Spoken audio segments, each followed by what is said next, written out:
First things first, Brock, and I know this is probably going to sound maybe even a little bit repetitive, but I obviously there are still people out there who are to a degree unfamiliar with you. I'm familiar with your background, so maybe just delve into that a little bit, both your hockey background and and really your personal background as well. Yeah, so I played hockey. I'm from Ontario. I grew up in Northern Ontario in Sudbury, and growing up I played AAA hockey and moved on to play in the OHL in Windsor and the Sioux. And then played professionally in the United States in Kalamazoo, and then over in Europe. And then I decided to take a step back due to different struggles and some personal things, and took a step back to play university hockey and went to Concordia in Montreal and actually played on the hockey team there. And then once I retired, I started working with athletes doing off-ice training on ice skill development. And in 2016, after about 7 or 8 years of doing that, I came out as the first openly gay men's professional hockey player. And since coming out, I've become an advocate, an activist for LGBTQ plus inclusion, for mental health. And I now have a digital TV series in the US. I travel the world speaking. And it's my full-time job. And just delving really into the speaking portion of that, obviously you are in close contact, or have been at one time or another, with so many players across various leagues, specifically speaking to the junior game, which of course you're very familiar with as a former player yourself. What have you found was the reaction, both when you first started to go on this journey as a speaker towards LGBTQ plus rights, and how has that varied from the time that you began until present day? What changes have you seen even within the dressing room as you're approaching the rooms? I don't know if much has changed in terms of the attitudes and behaviors over the last 3 or 4 years. I think what I have noticed is that players are more inclusive in thought based off of their exposure, whether it's through social media, whether it's through relatives, whether it's through different avenues and platforms. They're recognizing, that it's not this end all be all or negative thing to be part of the LGBTQ plus community. What I have noticed though is that their language within hockey culture hasn't evolved. The homo negative language that has been used from a young age and continues at those levels, at the junior level, major junior level, and thus doesn't allow a gay player to feel comfortable in coming out and being in that locker room. They feel that they will be alienated, judged, or they won't conform to the norm that is within the hockey culture. And speaking about, going back to the work that you have done, let's talk specifically with the Q. Where have you, who have you spoken to within the Quebec League, and what sort of inroads have you tried or attempted to try and make in that realm? Yeah, actually, I've only spoken to one team in the Q, unfortunately. I've gone across most of the OHL. I've done some work professionally. I just did a workshop for the Toronto Maple Leafs, Marlies, and the Growl. Is it Growlers? Growl. Newfoundland Growlers. Yeah, the Growlers. Yeah. So I did work with those 3 organizations, but in the QMJHL, unfortunately, to this point, I've only worked with the Sea Dogs. And I did that a couple of years ago through Cheryl McDonald, set that up.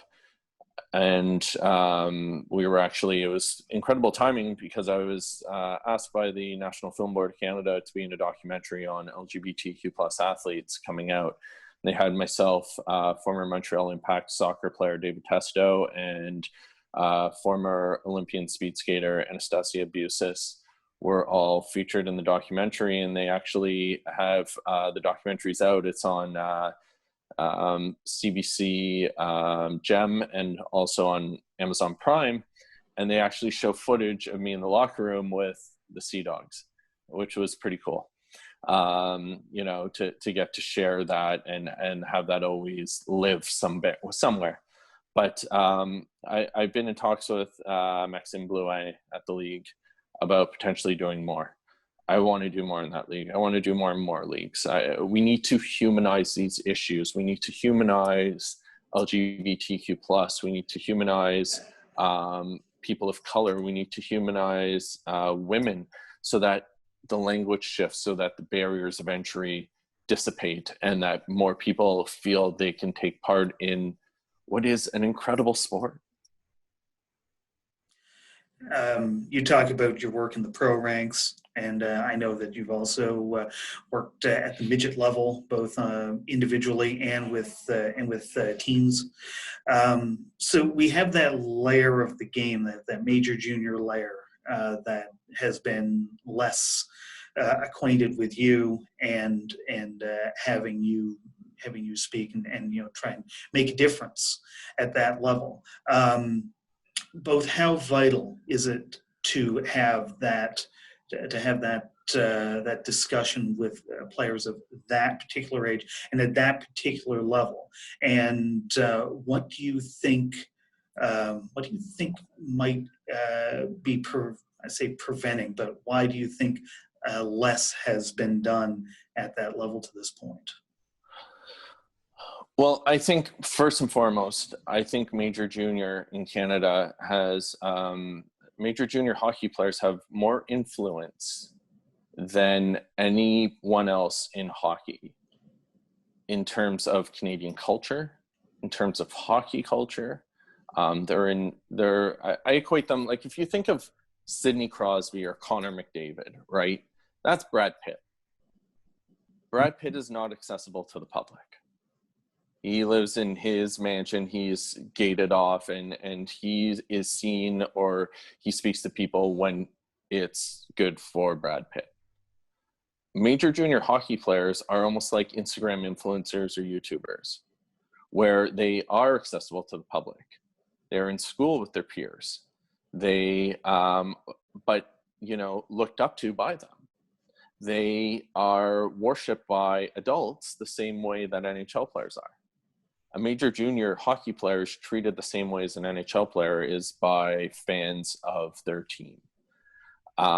Youth look up to them the same way and worship them and idolize them the same way they do, except now these players go to minor hockey practices. They are accessible to these kids after games, as opposed to NHL players who just kind of, you know, are shuffled off and sign a couple autographs and leave. So because of that, the way they talk, the way they dress, the way they act is then copied by society and influences our culture. So I think their influence is actually the greatest of anyone within the culture of hockey in Canada. By far, bar none, it has more impact. And with that said, I think there's two major reasons why I don't think I've been in as many locker rooms as I would like to, or as I think I should be. First is hockey is a very reactionary sport when it comes to issues. So without a player coming out in a league, they're less likely to you know, bring somebody in to engage with that. And then they don't necessarily know why or who or how to bring in, so they might bring in somebody local who has nothing to do with hockey, and it's not registering with hockey players because the sport is so insular, and sport culture is so insular. You almost need somebody who has that lived experience within it to share their experiences for them to click and get it. The other problem is there are still, in this reality, and this isn't judgment towards anyone, but there are still gatekeepers in the sport. There are still people who may not be comfortable with LGBTQ+, and they don't want to be exposed to that. And that's fine, that's their choice. But I think what they're failing to realize, from my perspective, is that I'm not here to tell them they're bad or wrong or to judge them for their views. But I'm here to ensure that those kids playing that league can be themselves and live their life and be happy. And the reality is, the happier they are, the more successful they're going to be on and off the ice, which ultimately, for their bottom line as coaches, managers, owners, etc., improves their team, which is the reality of what they all want. And I think this all, stems from this idea of conformity within the culture, where everyone dresses the same, talks the same, walks the same, acts the same, and nobody steps out of line. Nobody wants to be different. But the reality is, we're all different.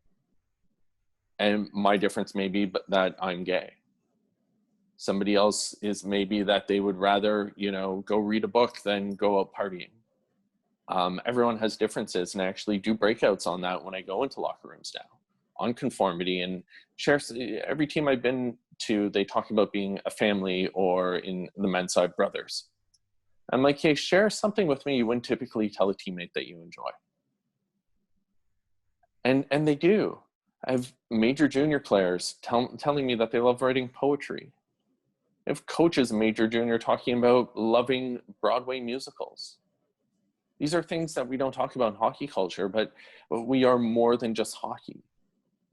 We are multifaceted, multidimensional people, and we should continue to be so. And the more we can express ourselves and be ourselves, the happier we will be, the more successful we will be on and off the ice. So ultimately, as much as this is about LGBTQ+, it's about becoming a well-rounded person. It's about life after hockey. It's about, being your best self so you can perform your best on the ice. And just being happy.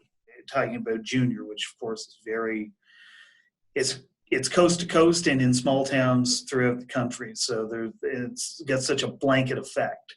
How do we draw those kids out? How do we bring the inclusivity to the forefront on multiple levels? If it can't be you doing it, what do you see as potential solutions? Quite honestly, I haven't thought about that, only because I'm able to do it and I'm willing to do it. And I'm here, and I've essentially begged hockey to let me in their doors. And so for me, I haven't thought about other solutions in terms of humanizing. After humanizing, I think we need education. But I think we see in other issues, when George Floyd was murdered, we saw over 200 players make statements in the NHL about Black Lives Matter and racial injustice. That was a humanizing moment for so many that have never necessarily been exposed to racism. From there, we needed to educate them in that moment. There needed to be something provided to them so that they had more than just, this is wrong and I need to learn more. And so to me, humanizing is the first step always. And I think that is a step. And maybe there's others like me out there that can do this. And I hope there are. I mean, the more the merrier. But in terms of who they are, or if it's community members, I don't know, because I mean, if they're not letting me in the door and I'm a part of the culture, where I have, I'm 6'1", 200-pound, masculine presenting white man who has been immersed in hockey culture since a young age and coached after I retired and did all the stuff, ran businesses in it. Who are they going to let in? If they're gatekeeping me, I don't see a path for other people. And to me, that is an issue. And it's not about me necessarily. It's about, well, if you're not letting somebody with my privilege within this culture in, what are the odds that somebody else will get in? You know, and so to me, that is the problem. That's why I haven't even asked myself that question as to who else or what else can we do in terms of humanizing. In terms of education, I mean, there's educators out there who can. Dr. Cheryl McDonald is brilliant and a dear friend, and has all the studies and everything done to show why we need this and to show how and to show it all. We have other educators who can provide education. I mean, am working with a group of 10 academics to put together education modules on the entire culture of hockey that we're hoping will be done for next hockey season. That after humanizing these issues then can be used to actually educate them on all of it. And to me, those are the steps. Step one is to humanize and engage them in it. Step two is then to educate them. And step three is to reform those who can't or haven't been able to shift. So to me, I don't know who else, because I haven't even gotten myself fully in yet. You talk about the humanization and, you know, further to that, the education side of things. When you step into a locker room with preteen or teenaged players, what are some of the biggest positives that you see after you leave? I'm assuming there's a certain amount of follow-up. You're keeping tabs on things. What do you see as a positive fallout from all that you're doing with these young players? When I have major junior or U18 players or junior A players coming to me afterwards and reaching out privately and saying, I didn't realize the impact, both their social impact and the impact of their language. That tells me, if you're going to take the time out of your day to DM me on social media or email me and say those things, you've been, you know, genuinely shifted by what was said there. And then ultimately, hopefully they become shift makers. You know, we all have the ability to create shifts. When I was running a hockey training business, I was working with over 100 hockey players daily, predominantly men's players. And I didn't know that they knew that I was gay. I wasn't out to them. I wasn't out in the hockey world at that point. And they started, one of the parents told me that they knew. And to my surprise, and I decided to observe their behaviors, kind of like a little sociology experiment. And I started to recognize that anytime they'd say something homophobic, they'd freeze up and apologize to me. It's being humanized for them. They were starting to recognize, just as these kids are when I go into those rooms. And then they took it a step further. One day I wasn't there, and a younger player, I had a sprint coach working with my athletes. And at the end of the workout, he made them do 10 more sprints. And the younger player said, "Oh, this is so gay. I can't believe you're making us do this." And an older player who's already in the OHL looked at him and said, "We don't say that here. Give me 50 push-ups." And that became something my athletes adopted amongst themselves. And I started thinking, cool, you know, I have this little bubble within the hockey bubble, and they're starting to shift it. And this is their almost reminder and way of controlling it and getting it through their own minds. Every time they say something, it's 50 push-ups. And then from there, because they are influencers, they took it to their peers at school and they took it into their locker rooms. And then players kids that I'd never met before, you know, U16 players and major junior players doing push-ups, and then calling out their friends who weren't on their teams, weren't involved in the sport, and making them do push-ups. And to me, that's where, you know, if teams start adopting, it doesn't have to be push-ups, but just a cue. You know what I mean? Something to remind you, I can't say that. Then it'll start to shift.